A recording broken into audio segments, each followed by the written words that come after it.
শিল্পপতি রাজনৈতিক ব্যক্তিও বিভিন্ন নাম্বার থেকে ফোন করেছে এবং বলেছে আমি অমুক, প্লিজ ফোনটা একটু ধরো, কথা আছে।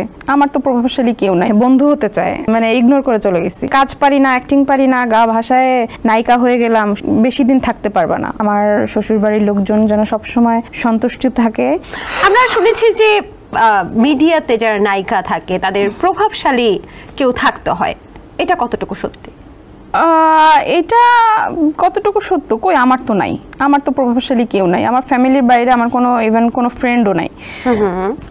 এটা যার যার রুচির ব্যাপার। কেউ যদি মনে করে যে আমার প্রভাবশালী একটা বন্ধুর দরকার আমার চলাফেরার জন্য, আর্থিক সহযোগিতার জন্য, পাওয়ারের দিক থেকে জন্য, পলিটিক্যাল ইস্যুর জন্য, এটা তাদের ব্যাপার।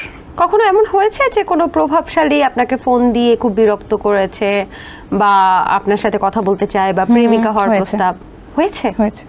ও মাই গড, আমরা কি কিছুটা শুনতে পারি? না, হয়েছে, বাট আমি কখনো এগুলোতে ফোকাসও করি নাই, ইভেন কোনোদিন রিপ্লাইও পাইনি তারা। হ্যাঁ করেছে, অনেক বিরক্ত করেছে, বিভিন্ন নাম্বার থেকে ফোন করেছে এবং বলেছে আমি অমুক, প্লিজ ফোনটা একটু ধরো, কথা আছে। অমুক কে? মানে প্রভাবশালী রাজনৈতিক ব্যক্তি অথবা শিল্পপতি? শিল্পপতি রাজনৈতিক ব্যক্তিও, শিল্পপতি। হ্যাঁ, অনেক পেয়েছি অফার। তাদের অফারগুলো কেমন ছিল? না, মানে পরিচিত হতে চেয়েছে, বন্ধু হতে চায়, এরকম। আচ্ছা, একটাবার কথা বলো।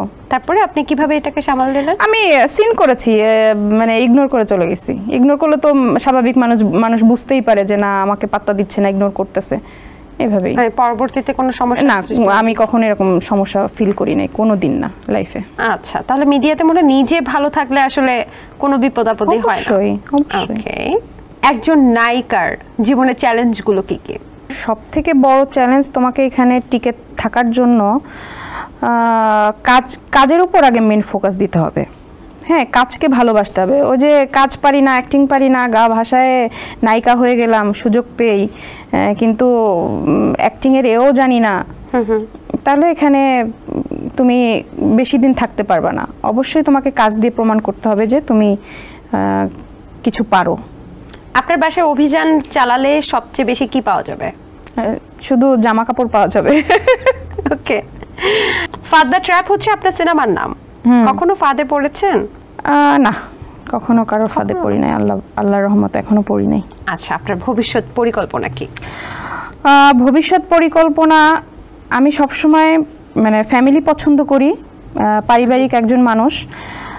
ভবিষ্যৎ পরিকল্পনা, আমি যেন আমার মা বাবাকে সবসময় হ্যাপি রাখতে পারি, ভালো রাখতে পারি। আমার শ্বশুরবাড়ির লোকজন যেন সবসময় সন্তুষ্ট থাকে এবং আমি যেন আমার সংসারটাকে সুন্দর করে সারা জীবন এইভাবেই আগলে রাখতে পারি।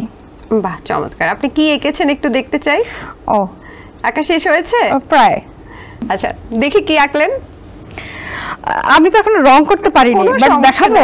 আপনি তো প্রফেশনাল আর্টিস্ট না। না, একদমই না। খুবই পচা সিগনেচার এবং আজকে ডেটটা কিন্তু লাগবে। ওকে, খুবই পচা একটা জিনিস এঁকেছি। সিগনেচার করেছেন? না, সিগনেচার করিনি। সিগনেচারটা করেন, আমরা এটা প্রদর্শনী করব। ঠিক আছে, ওকে, দেখাবো।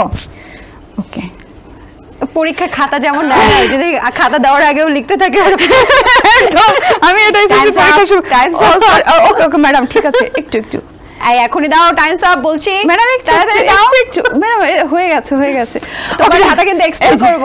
ও সো সুইট, একটু দেখি। দর্শক, আসলেই মানে আঁচলাখি যে সর্বগুণে গুণান্বিত সেটা কিন্তু তার হাতই দেখেই বোঝা যাচ্ছে। আপনার আকার হাতও কিন্তু খুব সুন্দর, তাই অনেক সুন্দর হয়েছে, মাশাআল্লাহ। এসএমসির emergency contraceptive pill Norix one অরক্ষিত মিলনের 72 ঘন্টার মধ্যে এর একটি মাত্র পিল আপনাকে করবে টেনশন ফ্রি। এসএমসির নরিক্স ওয়ান, এক পিলের সমাধান।